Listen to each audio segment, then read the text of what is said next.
Pilipinas, ang oras po natin, alas 6:38 ng gabi. Ang mag-partner na mas paliliwanagan tayo pagdating sa batas. Mga payo ng mga abogado, mga usaping abogado na mas malinaw na pag-uusapan para mas maintindihan natin.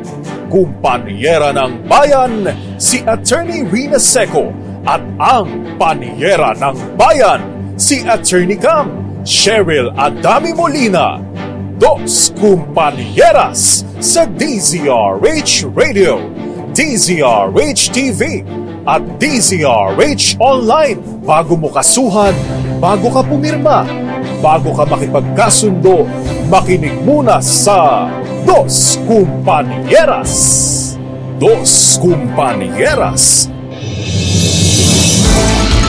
Magandang gabi po, Luzon, Visayas, Mindanao. Welcome po sa programang Dos Kumpanieras. Kami po ang inyong makakasama. Ako po si Attorney Cam. Ako naman po, Attorney Rina Seco. At para sa DZRH, una sa Pilipinas, una sa Pilipino. Ayun, mapaperfect din namin yan. Anyway, magandang gabi sa iyo, Panyera. Magandang gabi po sa inyo. Magandang gabi sa lahat ng mga nanonood, nakikinig sa atin mula sa iba't ibang panig ng mundo. Medyo maulan in some areas tonight. At sa lahat po ng mga nagbabiyahe na pauwi sa kanilang bahay, ayan, kayo po ay magdala ng pananggalang sa ulan. Kapote, payong, bota, especially po kapag medyo dito po sa amin sa Metro Manila, ayan, binabaha po. Uso po leptospirosis. Yan, ayaw natin yan. Especially po yung mga may diabetes po, that's may open wound. May mga open wound. Yun ang delikado po. At syempre, dagdag pasensya kapag ka-traffic. Last night, umalis ako ng office around 8 o'clock. Traffic pa din sa Skyway. Naku po. Ako kahapon, alas 11 na ako yata nakaalis.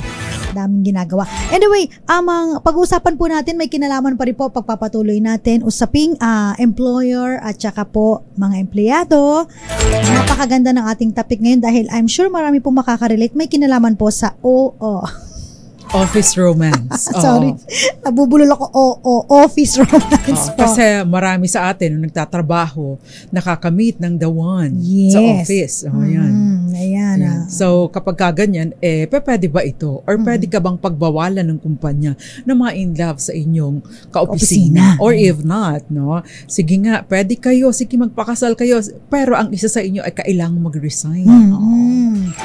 Pwede ba yun? Ayan. Pwede rin bang ilagay sa company policy, no, na bawal na ikaw ay papasok sa kumpanya na married na, no? Dapat single ka lang. O kaya kapag ikaw ay nag-asawa, automatic resign. Yes, may mga ganun. No? Or bawal yung, if you remember, no, naging controversial ito yung kaso ng Philippine Airlines, no? Dahil ipinagbawal para sa kanilang mga flight attendant, no, na mag-asawa. Although ngayon, kasi accepted na natin yung medyo may edad na ng mga flight attendants. I remember, mayroong isang vlogger, no, na sabi niya, ako si Ana. Yan, isang flight attendant na 50 plus years old na, ano. So, dati, hindi natin ito, hindi katanggap-tanggap. Dati, mga bata lang ang mga flight attendant na single and ready to mingle. Mga sexy dapat. Ngayon, nag-iba na yung panahon. Yan. Kasi, naalala ko, no, tama si Panyera, yung kaso dun sa Philippine Airlines kung saan challenge itong polisiya ng PAL na dapat po, pagpasok mo, ikaw ay single at kung ikaw po ay mag-aasawa, ikaw ay dapat mag-resign. Yes, iga-ground ka na. At ang sinabi po ng doon sa kaso, bawal po iyon. Discriminatory ito. So ngayon po, ayan, tama yung Panyera. So maari bang diktahan ng kumpanya ang iyong puso? Bawal ka ma-in love sa office mate? No? Dito sa amin, napakarami ng nagkaasawahan na magkakaopisina. Merong mga parehong DJ, tapos reporter, merong DJ technicians, ayan, merong part ng digital, ayan. At marami pang iba. Pag dito kayo sa kumpanya namin, medyo swerte-swerte dahil napaka-reasonable ng policy dito sa amin. Plus, of course, we have a good HR. No? Kung napunta kayo sa HR, no, na hindi ganon ka kalawang Open-minded. mag-isip. At the same time, hindi rin updated, no, doon sa mga batas na or sa mga desisyon ng Korte Suprema at patungkol sa paggawa, malaking problema po ninyo ito. Yan. Kaya naman, no, ang gusto lang po namin sabihin, hindi po ipinagbabawal ng batas ang umibig. Yan. Dos Compañeras. Legal ang Kahit magmahal. pa sa maling tao. Legal ang magmahal. Ayan. Walang nagbabawal na, ayun nga, no, sa batas na magkasama sa opisina o karelasyon as long as sila po ay parehong single, panyera, di ba? Yes. Tsaka may mga pagkakataon din, may pagkakataon din naman na pinapayagan niyo ang mga company policies na related to this. But of course, hindi siya dapat na discriminatory. At the same time, ito ay reasonable kasi may pagkakataon na naman, no, na by reason of maaring yung conflict of interest, o maaring magdelikado ang welfare ng kumpanya. Syempre, bahagi ng management prerogative, no, o kapangyarihan ng management na magtakda ng mga batas para proteksyonan din naman ang negosyo, ang kumpanya, and in the long run, proteksyonan din ang mga manggagawa dahil kapag ano pa ang proteksyon na maibibigay mo sa manggagawa kung magsasara ng kumpanya dahil lalugi or dahil sa mga sekretong naibunya. Or kaya naman sa mga yung conflict of interest, no, yan. Kaya importante po, no, yung mga HR natin, ayan, makinig po kayo ngayon. O kaya naman po, no, yung mga empleyado na nakaka-relate dahil sila po ay na-in-love o kaya na-in-love doon sa kakompetensya ng kanilang kumpanya. Sa empleyado ng kompetensya. Yun. Dos Compañeras. Paano naman daw kung ang na-in-love ay boss? To an employee. Yes. Ayan. Pinagbabawal ba yun? May conflict of interest ba kapag boss o empleyado? May isang kaso dyan, isang directress ng isang organization, non-government organization na in love sa isang project, sa isang parang project assistant. Ayan. At naging controversial din ito dahil nakarating ang kaso sa Supreme Court. Suprema. At anong sabi doon, Panyera? Ayan, mamaya tatalakayin po natin yan. Ayan. Napakarami pang mga kaso. Kapag ka-office romance ang pinag-uusapan, nakakarating ang Korte Suprema. Alam mo, Panyera? Nakakarating ng Korte Suprema. Yes, kasi nga itong mga polisiya na ito, no,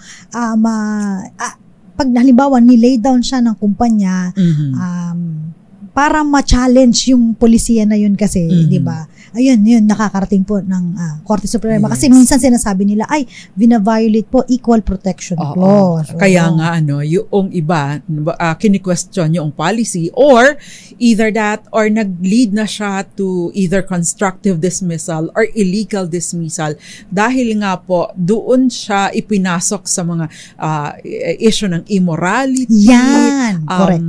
Ayun, mga indiscretions. Yes. Yun. So, ano nga ba, kailan mo nga ba masasabi yung immoral, no, ang isang gawain? Kasi may pagkakataon na hindi naman siya, I mean, it would be understandable kung ang organisasyon na involved is like a Roman Catholic Church, the ano pa bang mga iba't ibang mga sekta or religious sects, no, na merong ganitong polisiya. But then again, may mga non-sectarian nag-i-implement ng mga ganitong mga policies na minsan na question sa Korte Suprema. Especially kung halimbawa po, no, ang mga propesyon ay dapat po kayo po ay nagiging modelo, di ba?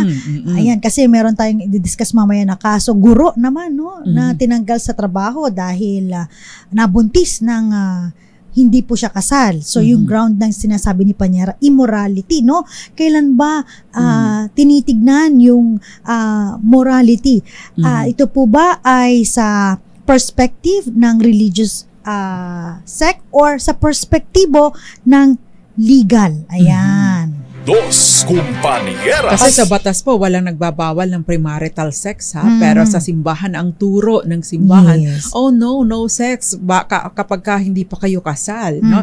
Pero sa korte, hindi po tatayon, nakipagtalik siya Kung halimbawa naman pareho silang single and ready to mingle, walang legal impediment, no? Yes. So walang krimen na nakumit, maliban na lamang, no, kung ginawa nila ito like in a scandalous manner, in which case hindi yung pagtatalik ang krimen, kundi yung pagiging skandaloso.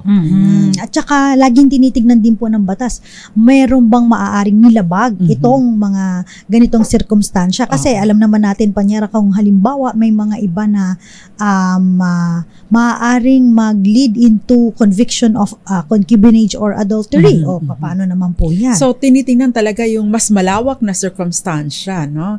Maaring ikaw nabuntis ka at ang nakabuntis sa iyo ay may asawa, or ikaw may asawa ka na. So malaking iskandalo ito kung sakasakali. Pero maaring nabuntis ka pero pareho kayong single. So yun ba ay maaring maging basehan para sa pagtatanggal sa isang manggagawa sa kanyang pinagtatrabahuhan? Nabanggit natin, Panyera, yung 'di ba, yung sample natin, guro. Paano naman kung halimbawa estudyante ang nabuntis, no? Maaari bang hindi na siya tanggapin doon sa eskwelahan na yon on the grounds that na siya, no, napaka immoral at may scandal at hindi maganda sa paningin ng mga ibang estudyante. Yon. Ayun. Pagpupugay muna sa ating mga nanonood sa DZRH News, Ria Eduardo Narvaez, Ruby Gule, magandang gabi po sa inyo. Rizaldo Lorenzo, dyan sa may Kawayan, Bulacan. Uy, Grace Recta, ngayon ko lang ulit na nabanggit si Madam Grace Recta, Rodel Anasio, Maribel Tablizo, at ganoon din si George Aquino. Si Rod, Bonzo. Magandang gabi din sa iyo, Ellie Abanto. Josue or Joshua, magandang gabi sa iyo dyan sa Joshua Velasco Jr. Dyan siya sa Buwak, Marinduque. Wala raw ulan doon pero malakas ang hangin. Kumusta naman po ang supply ng kuryente? Kasi sa amin, kaunting hangin, kaunting ambon, nawawalan lang supply ng kuryente. Magandang gabi sa iyo, Rolly Duque, Marcelo M., and of course, Hilaria Enriquez and Gael Enriquez. Nakakatuwa yung sabi ni Gael. Nabasa mo ba? Sabi niya, kapag tumibok ang puso, wala ka nang magagawa kundi sundin ito. Meron pa siyang parang LSSS na last song syndrome siya. At magandang gabi kay, nabati na ba natin to si Juno Lucina, Violeta Montecalvo Zambrano, Eds Maglakas, and Valentino Milena Poncha. Ito, yung paano kung dalawang curlaloo ang na-in-love sa guy at the same time. Ang sabi ng Gael Enriquez ay may the best curlaloo. May the best curlaloo. Marlon Gumaro, magandang gabi sa Nelly Valeroso, dyan sa may Muñoz. Ang question ni Juno Lucina, attorneys, kung sa batas legal ang pag-ibig, illegal po ba ako? Bakit ka ba? Uy, namin nanonood ngayon, Buenas noches sa'yo, Mirna Villanueva de la Cruz. So, buenas noches, ustedes. Magandang gabi din po sa inyo. At syempre, nanonood sa atin Rico Bagisi, Adora Gumban, dyan sa Bulacan, Rowena Guevara, at si Magdalena Martin, gayon din sa Ramel Maluto, at mga taga Kabatuan, Iloilo, lalong-lalo na kay Tichi Villaruel, Sonico Venta. Batiin lang natin, yung mga bisita natin kanina, sila Ma'am MJ, sila Attorney Reese. It's MG. MG. Ma'am MG Mozo, and of course, Attorney Reese. Labug Gwen. Magandang gabi din sa'yo. Attorney Justine Moreto. Ayan. Maraming salamat sa at si Miss Liz, magandang gabi din sa'yo. Chara Abram. Ayan. Yes. At syempre, babatiin ko lang papawilan na Mama Vita. Thank you so much. Para sa ating DZRH Malakas question pala sa mga gusto pong sumali, pwede po kayong mag-message sa DZRH Dos Compañeras Facebook page. Puntahan lamang po ang page namin. Doon po kayo mag-click ng direct message at i-PM po ang sagot. Ang katanungan po namin sa mga gustong sumali, eto na. Ayan, tama o mali. Maaaring ipagbawal ng kumpanya sa empleyado na magpakasal sa empleyado ng kakompetensyang kumpanya. Pwede po ba yun? Tama ba yun? O mali? Magbabalik po ang Dos Compañeras. Ilan po munang paalala, dyan lamang po kayo. Nakakasama pa rin po mga panyera ng bayan. Ako po, Attorney Cam. Ako naman po, Attorney Rina Seco. Ito po ang Dos Compañeras. Dos Compañeras.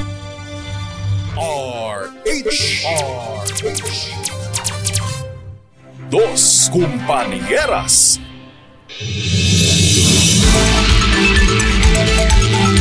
Programang Dos Compañeras, Office Romance pa rin po ang ating pinag-uusapan. Kasama pa rin po, ako po si Attorney Cam.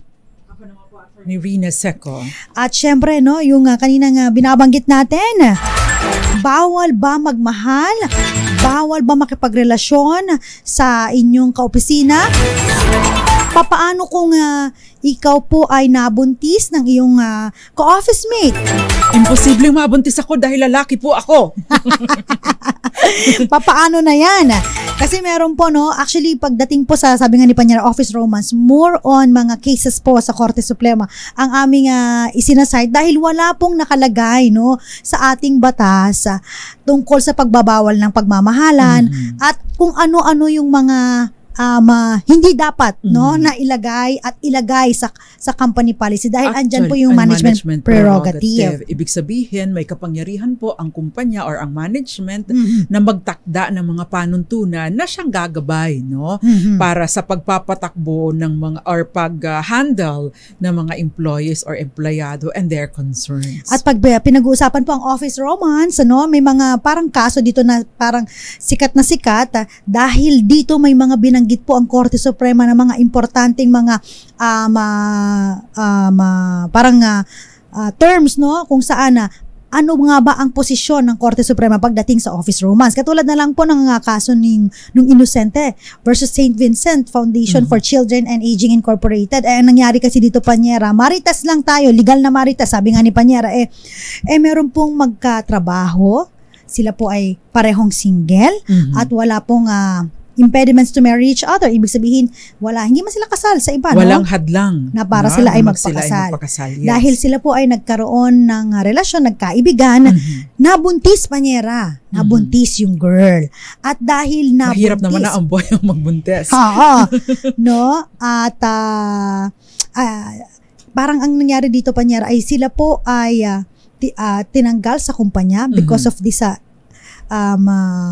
relationship, no, yung kanilang illicit relationship, no. Sabi ng Korte Suprema, yung mere private sexual relations between two unmarried and consenting adults, no, kahit daw po magresulta sa pregnancy o kaya naman po ng miscarriage out of wedlock, hindi po enough yon para masabi na ang kanilang behavior ay hindi maganda. Yun. So, yung unang-una, walang batas na nagpabawal ng premarital sex. Yes.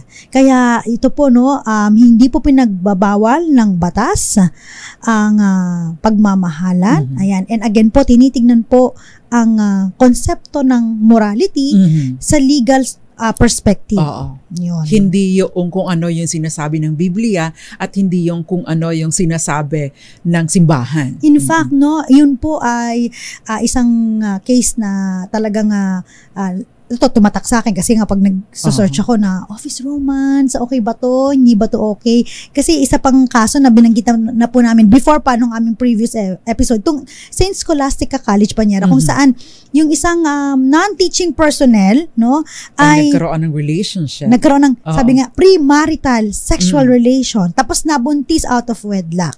Ayan. Dinismiss ng college nila, Panyera. Kasi nga, ang sinasabi nila, ano to, no? Grave scandal sa eskwelahan, sa mga estudyante, kung saan itong kanilang actuation ay nagwawarant na siya ay ma-dismiss sa aming tanggapan o sa aming kumpanya. Sabi ng Korte Suprema, yung immorality must be judged based on secular, not religious standards. Ibig pong sabihin, yung common ng pagkaintindi natin at hindi kung ano yung sinasabi ng Biblia, hindi kung ano yung sinasabi ng simbahan. Kaya nga sabi ni But it would have been different kung itong isasanap yung nabuntis or nakabuntis ay may asawa or may sabit. Ibang usapin yun because clearly that would have constituted malinaw na immorality. Or for example, yung babae ay may sabit or may asawa, legally married, tapos nabuntis siya ng kanyang kasama sa trabaho or even estudyante, that would be tantamount to adultery. Mhm. Kasi may isang kaso na kung saan dinesisyon na ng Korte Suprema na inupheld nila yung dismissal, no, ng isang guro na nagkaroon po ng extramarital affair sa kanyang co-teacher. So pareho po sila na may asawa, nagkaroon ng ng extramarital affair, dinismiss. So sabi ng korte, kinatigan niya yung dismissal ng guro based doon sa kanilang based sa grounds na sila po ay nag-commit ng illicit affair. Yan. So may mga kaso po kung saan ang office romance po ay pwedeng mag-lead into dismissal. So, isa na yung kanina. Ano pa ba yung mga another example, no? So, nabanggit na yung Panyera kanina, pagdating sa yung maaring mag-lead into a conflict of interest. Yan. Kung saan, halimbawa, no, lalong-lalo na sa mga companies na ang kinikater po ay mga drugs, no? Yung mga trades and secrets nila dyan, no? Na hindi po pwedeng masabi o kaya, no? Kasi pag mag-asawa kayo, Panyera, imposibleng hindi kayo magsabihan ng mga related sa trabaho, 'di ba? So part ng pagiging mag-asawa, minsan na pagkukwentuhan niya, kahit minsan ayaw mo sabihin, talagang pag pinilit ka ng asawa mo, ano bang dyan? Although not necessarily pagdating sa trade secret, For example, yung isa ay in a power na maaring nasa posisyon, no? Yung nasa posisyon na maaring magkaroon ng conflict doon sa kumbaga ay doon sa trabaho ng isa and kaninong interest ang mananaig. Ayan. So, doon sa kaso po, no, ng Duncan Association of Detailman. Ayan. Glaxo, versus kay Glaxo. Ayan, no. Ito po yung kaso na kung saan sinabi po ng Korte Suprema dahil si Texon dito ay siya po ay hinar ni Glaxo, no? Siya po isang medical representative. Ayan. Pag medical representative, maraming kita to, di ba? Ngayon, Depende sa galing. Si Texon, siya po ay nag-sign sa kanyang contract na ang sinasabi po doon na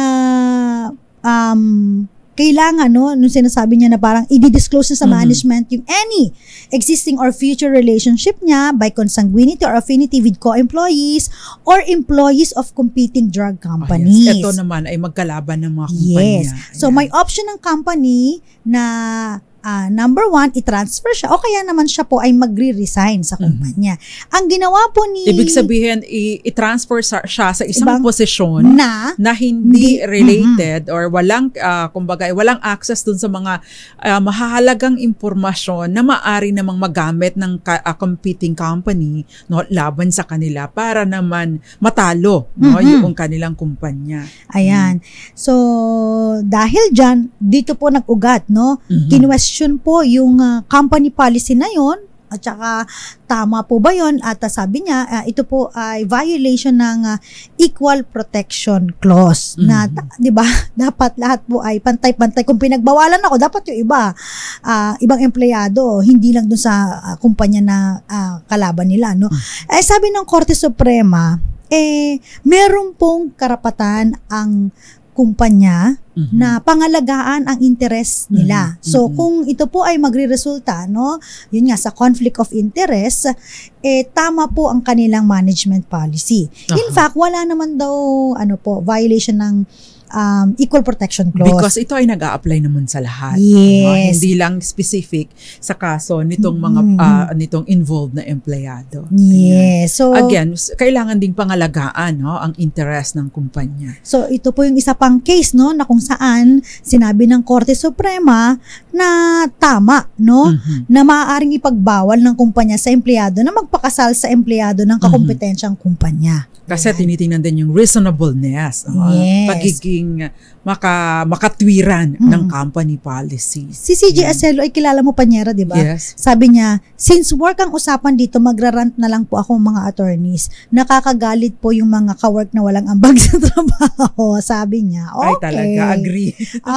Push mo yan, CJ, ha? Salamat sa pag-message. Ephraim Filosofo, maayong gabi, DZRH Das Compañeras. Watching from Tagum City, Davao del Norte. Daghang salamat. Maraming salamat. Magandang gabi din sa inyo, Wilson Aldea Jr. at Wilson Aldea Sr. nanonood sa atin dyan sa Sambales. Zambales. Kaya then Irene Almodovar at Facebook ni Roy. Magandang gabi po sa inyo. Si Felix Falcotello at kayo din si Jason Abolencia, si Kenneth Arevalo at Tita Ami Miraflor Garcia nanonood sa atin at Magdalena Martin. Magandang gabi po sa inyo. Andy Marquez and Jefferson, isla ba ito? Hindi ko mabasa eh. Mami Belen Rivera, magandang gabi po sa inyo. Si ano din po, George Aquino and Maribel Tablizo, magandang gabi po. Adriano Beloy, Alice Rodeo po ng Imus Cavite, magandang gabi. Meng Simbulan, Archie Valencia ng Zamboanga City, Victorino Duran, Rico, and Anthony Abrenica. Ayan. Tingnan ko lang yung DZRH News Television. Yung mga nakatutok din po sa atin, magandang gabi sa may mga cable channels natin. Thank you so much po. Ay, wait lang. Ayan, magandang gabi po sa inyong lahat. And syempre, yung mga nanonood sa iba't ibang panig ng mundo, good morning, good afternoon, good evening, and good night. Thank you very much for watching. At sana po ay natututo tayo. At the same time, kasama na din ng entertainment because we made this discussion. Itong topic na napili ni Attorney Cam tonight is light. At alam natin na nangyayari ito sa kahit saan mang opisina o tanggapan, no, hindi lang sa mga pribadong kumpanya kundi sa gobyerno. Ayun, sa tanong na ito, mga attorneys, paano po kung halimbawa kami po ay pareho ng gender, nagkaroon po ng same-sex relationship, maaari po ba kaming matanggal sa trabaho? Okay. O kaya maaari po ba kaming maaari po bang ilagay sa polisiya na bawal po ang ganong relasyon? The answer is no po, no? Hindi po pwede. Again, wala pong nakalagay sa batas na bawal magmahalan ang kapwa babae sa babae at lalaki sa lalaki as long as, again po, hindi po nagko-commit ng scandalous, kumbaga ay anong tawag doon? Inilalagay, gumagawa ng mga skandalos or nakaka-skandalong mga gawain, especially within the work premises. Yes. At saka, although bagaman at wala pa po tayong batas patungkol dito sa itong SOGI bill, no?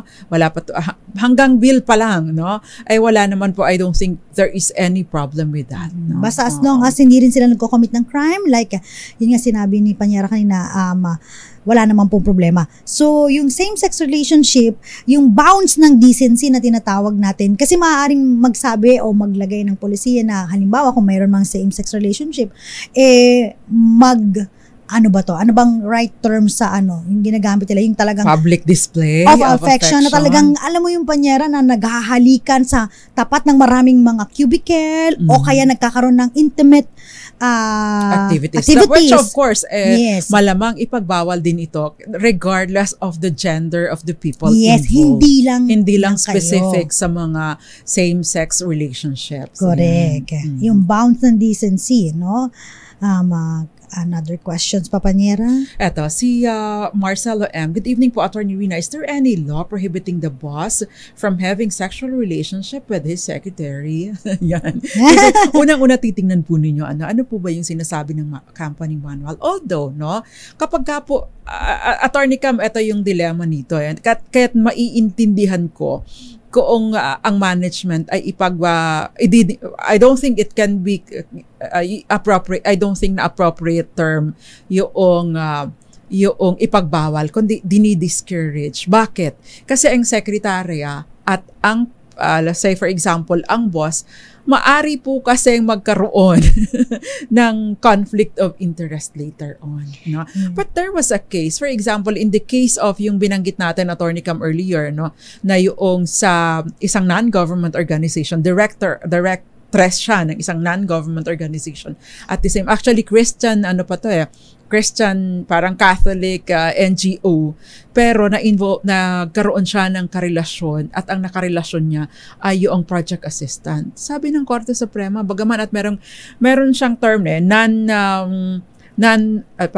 fraternizing, ipinagbabawal ito. Sabi ng Korte Suprema, hindi mo maaring saklawin ito kasi hindi na siya reasonable. For as long as itong mga taong nai-inlove na ito, bagaman at hindi gaanong kaaya-aya, pero walang issue ng morality na involved or immorality na involved. And at the same time, wala rin namang conflict of interest kung susuriin yung posisyon na involved ng dalawa. Ayan. Eto, sabi dito, paano naman po mga panyera kung kafling ko lang po? Bawal pa rin po ba yun? Ayan. Yung serious relationship, hindi pinagbabawal. How much more yung kafling? Kayo talaga talagang lulusot at lulusot. Pwede namang lumusot. Yan. Meron yung question dito, Attorney Cam. Sabi niya, mahirap yung magkasama sa work ang magpartner. Tapos ang work nila is a beer house. Dancer si ate. Tapos bouncer si kuya. Ayan. Ano ba? Totoo ba yan? Message lang dito sa atin. Ayan Ayan, Maricor Angeles, good evening sa iyo. Ganyan din Ma'am Grace Recta at si Charo Abram. Sheila, magandang gabi sa iyo. May comment lang dito, office romance po is bad for business. Sometimes po when couples argue, damay-damay na po pati yung mga workmates nila at hindi na po maganda, hindi na productive sa kumpanya. May point. Kaya usually yung ginagawa, no, Panyera, may mga ibang policy ang kumpanya kapag na nagkaroon ng relasyon, no, inililipat sa ibang departamento. Yes. Ito, attorney, kami yung question ni Beverly. Is it legal po ba na kapag nag-resign, bawal magtrabaho sa kakompetensya? Ito naman yung mga tinatawag na non-compete clause. Goodwill clause. Kasi normally, no, merong mga ganyan. Kapag, especially sa crucial, no, yung naging posisyon or meron ka mga by reason of your employment or in the course of your employment, nakakuha ka ng mga mahahalagang impormasyon patungkol sa operasyon o kaya mga trade secrets ng inyong kumpanya. Kaya merong valid po ito. In fact, even up to 2 years, no, pinapayagan po ito sa marami ng mga kaso. Kaya lang, no, kung ikaw kasi ay magaling na empleyado, may mga pagkakataon yung tinatawag na parachute agreement. What is parachute agreement? May pagkakataon po kasi na sobrang magaling ka na, for example, sige, bawal ka magtrabaho sa parehong industriya within 2 years. No? Halimbawa, si Attorney Cam, sabihin na sa kanyang kontrata na bawal ka kapag nag-resign ka dito sa DZRH within 2 years hindi ka pwedeng mag-apply sa parehong same industry.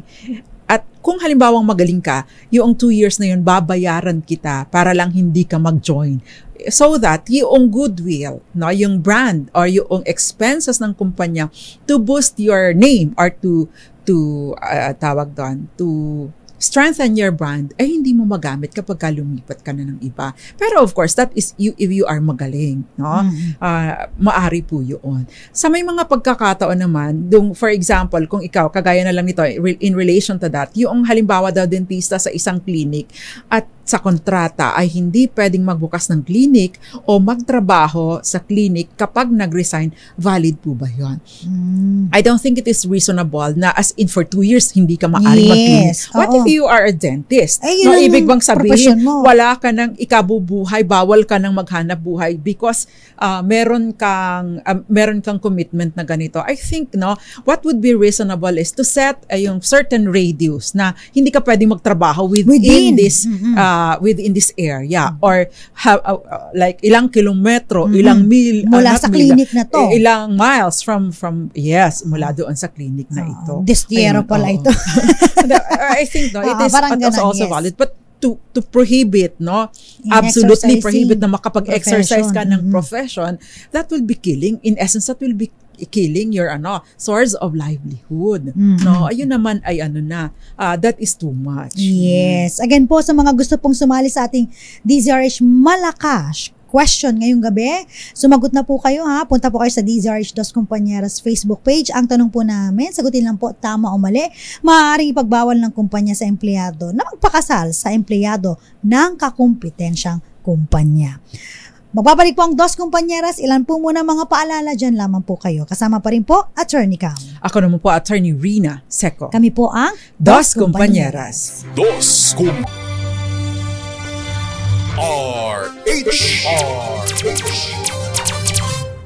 Dos Compañeras.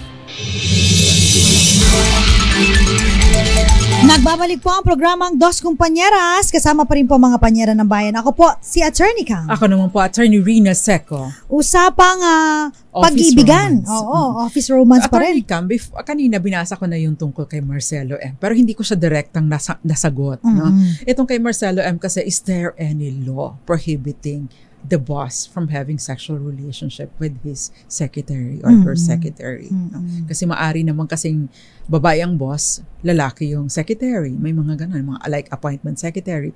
Wala pong batas na nagsasabi dito, no? Wala pong specific ang batas. Again, wala pong kinukontrol ang batas pagdating sa pag-iibigan or pag-ibig or pagkakaroon ng relationship. Meron lang po mga general guidelines ang batas na maaari siyang gamitin, no, para i-implement yung mga naisin, no, ng management. Dito nga po pumapasok yung management prerogative. Ito, meron nga comment naman dito. Pag yung isa nga po superior nung isa, di ba po, conflict of interest, ang dami pong ganyan sa office. Yes. Yan. Or, Attorney Cam, ito maaaring a case of sexual harassment. Kasi, especially kapag yung nasa lower na position, no? Kapag ganyan, syempre, yung tendency ay pangalagaan yung kanyang posisyon. Kung ang nag-i-initiate ng mga pangangalabet or whatever, no, ay yung nasa mas mataas na posisyon, maaari po itong pumasok doon. Yan. That is of course assuming na merong objection or hindi gusto nitong nasa mas mababang posisyon. Sabi nga dito tapos i-correct pa po yung attendance nung jowa kahit absent or late. Ibang usapan. Minsan naman, 'di ba, no, sila yung nag-i-in doon sa time card kahit na late na or absent. That is something na pwedeng maging basihan para sa pagsasampa ng complaint, pag-lodge ng complaint sa HR. Ayan. I'm sure meron na nilabag yun sa company policy. Not because, nagpa-falsify ka ng di ba? Si Alicia Hubay nanonood sa atin sa Davao City. Mel Aquino, saan ka nanonood? Magandang gabi po sa inyo. May mga question pa dito. Meron dito, morning na boss. Morning? Hindi good morning boss, morning na boss. Sabi naman Grace Recta. Ayan, no? May talaga kapag mga office romance, no? Talagang marami dyan ang nakaka-relate, nakaka-experience ng mga ganito. Again, kapag yung conflict of interest, kapag halimbawa, no, napagbibigyan lagi ng pabor yung kanyang karelasyon. Tapos makikita ng iba na bakit ganito, bakit ganyan. Ayan. So kasama rin yun sa conflict of interest kapag may power yung isa over the other. Which is dinidiscourage po ng mga HR staff and employees natin and manager. Ayan. Paano naman po ang mag-asawang nasa magkabilang BPO? May non-compete issue po ba dito? Okay. Ayan, basta yung nasa posisyon na merong access sa mga mahahalagang impormasyon, no? Baka po magkaroon kayo ng conflict. Yes, pero yung usual naman po na mga yung like sumasagot sa mga calls, 'di ba, pag mga BPO? Although Attorney Camano, sometimes meron ding mga conflict of interest dyan. Merong comment dito, basahin ko lang. Kasi sabi niya ganon. There are companies na mahigpit sila sa policy ng fraternizing. Even relationships should be declared sa HR. Totoo yan. Kahit prone sa insider trading that can place the company in a compromising position. May history na nag-connive yung broker na Mr. and sales ni Mrs. para hit ang target. They refer to one another. Ayan. Yan din yun. Isa rin yan kung bakit. I think valid din yun. Yes. May question naman ito. Bakit po sa gobyerno bawal po i-appoint yung iyong kamag-anak until fourth civil degree of consanguinity or affinity? May mga ganito. Yung mga... Yes. Even the president. Yes. No? Barangay nga lang captain dun sa kanyang treasurer. Kaya natatandaan niyo po ba noong tanong kay then candidate, no, si now President Bongbong Marcos, na i-appoint mo ba si First Lady Lisa Marcos sa ganitong posisyon? Ang sabi niya, kung qualified siya, bakit hindi? No, definitely si First Lady Lisa Marcos, dahil sa kanyang qualifications bilang isang abogado, ay mataas ang kanyang kwalifikasyon. Pero what disqualifies her from holding office, no, from any appointment in a government post, is the fact na siya ay asawa ng Pangulo. At meron pong specific na prohibition ng ating saligang batas patungkol dito. Even the Anti-Graft and Corrupt Practices Act, the ethical standards for government employees, yun po ay malinaw na nakasaad doon yung pagbabawal, yung binanggit na yun ni Attorney Cam. Yes. Eto naman, Panyera, sabi pa, paano naman daw po yung teacher and student relationship. Ayan, no? Ito po yung mga kaso ng mga ganito, especially marami sa Negros. Oo, tsaka yung sa Imus, Panyera. Sa Imus, na yung estudyante po ay menor de edad. Yan. Yan din ang problema. Kasi, tapos may nangyari sa kanila nung teacher. Ayan. So, ito po, hindi po ito tinotolerate, no? Bawal po ito, lalong-lalo na po kayo po nasa custodian ninyo. Yung mga estudyante. Because, kahit pa po ito ay halimbawa magkaroon ng relationship. Kahit sabi mo na consensual. may consent. Take note po na yung age of consent, no?